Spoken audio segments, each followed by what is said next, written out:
talk about the silence effect, more subtle than silent treatment. In life, we often hear the term silent treatment. But what's even more subtle, harder to detect, and just as damaging is the silence effect, the silent harm it inflicts. It operates quietly in the background, often unnoticed, but over time, its impact on a person's emotional health can be devastating. When you argue with someone you care about, you might feel an overwhelming surge of emotions, wanting to express yourself. But the moment you stand before them, it's as if your throat is constricted, and not a single word can escape your lips. You feel as if your emotions are bottled up inside, and no matter how badly you want to speak, nothing comes out. It's not that you don't have emotions, it's that you have so many emotions that the sheer weight of them paralyzes you. You fear that once you open your mouth, you might break down, and you're terrified of being labeled as too emotional. Even worse, you dread hearing the cold, dismissive words, "Here we go again." Just a few words like that are enough to shatter the courage you've spent so long gathering. So, you do what feels safer. You force a smile, pretending that everything is fine, and you say, "It's nothing," even though deep inside, you've already built up a wall. Forget it. They'll never understand me. Maybe this relationship can't last much longer anyway. And so, in the silence, you push your emotions down again and again. Your mind becomes clouded with anger, your chest tightens, and you feel a hot pressure building inside you. You're on the brink of exploding, and yet, you keep holding it in. You can even start to imagine the worst-case scenario, thinking about how you might unleash all your frustration, resentment, and anger in one intense moment. These extreme thoughts burst into your mind like wild horses running through a field, without warning, and no matter how hard you try, you can't make them stop. The only thing you can do is hold onto the reins of reason with all your might, desperately trying to pull yourself back from the edge of emotional collapse. You know, deep down, that if you let yourself explode in this moment, every word you say could act like a sharp knife, severing this relationship, leaving nothing but emotional wreckage behind. So, you choose silence, not because you have nothing to say, but because you know that once you break down, everything will fall apart. Your emotions will become a chaotic storm, and you'll say things that will make the situation even worse. The words will come out in a jumble, and your tears will flow uncontrollably. And once the floodgates open, there will be no going back. You've been there before, you've experienced it, and you never want to feel that way again. Over time, you get used to enduring. You get used to swallowing your words and putting on a mask of calm, pretending everything is fine when it's not. You've learned to hide your grievances deep within, burying them under layers of silence. But the more you suppress your emotions, the more resentment builds up inside you. The more you try to protect this relationship, the more it seems like you're the only one getting hurt. In psychology, this phenomenon, wanting to express something but feeling unable to, is referred to as the silence effect. It is a defense mechanism, one that our brain activates when faced with conflict or emotional threat. When we feel vulnerable, our instinct is to protect ourselves by remaining silent, avoiding the confrontation. This response is particularly common in people with avoidant attachment styles. These attachment styles often originate from childhood experiences. Children who grow up without having their emotional needs met, who are either ignored, criticized, or belittled when they try to express their feelings, may develop this unconscious belief that speaking up is futile. They may feel like no one will listen, and over time, they learn to suppress their emotions, thinking that staying silent is the best way to protect themselves. And so, when emotions begin to rise again, they instinctively choose silence. They believe that by remaining quiet, they are shielding themselves from further harm. However, what they don't realize is that this constant suppression of emotions is slowly eroding their inner peace.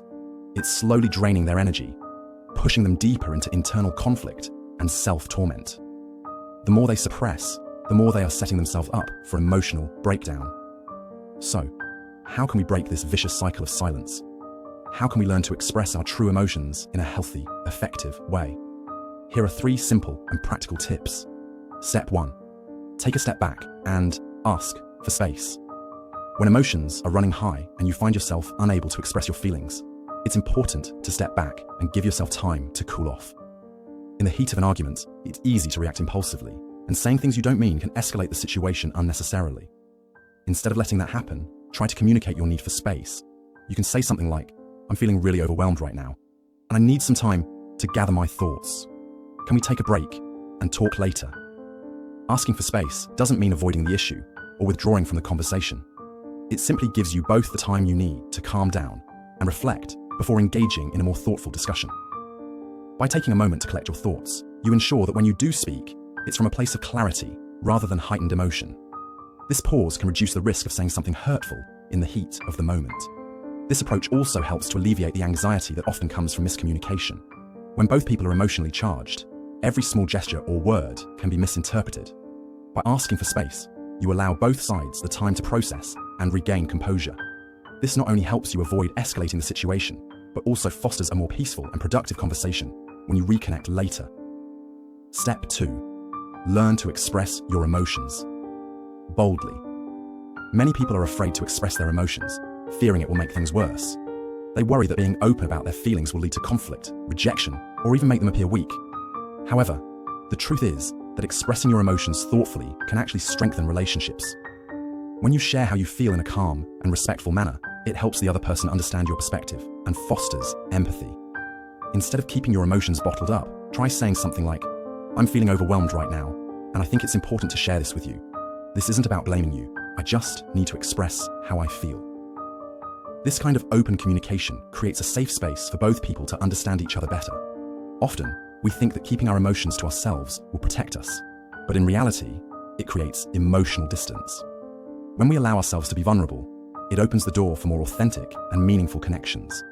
By expressing your feelings honestly, you're not only reducing misunderstandings, but also building trust. It allows both people to share their experiences, which can bring them closer together. It's a way to show that you're willing to be open and real, which strengthens the bond between you. Instead of shying away from your feelings, embracing them leads to healthier and more transparent communication. Step 3. Accept conflict as part of relationships. Conflicts are a natural and unavoidable part of any relationship.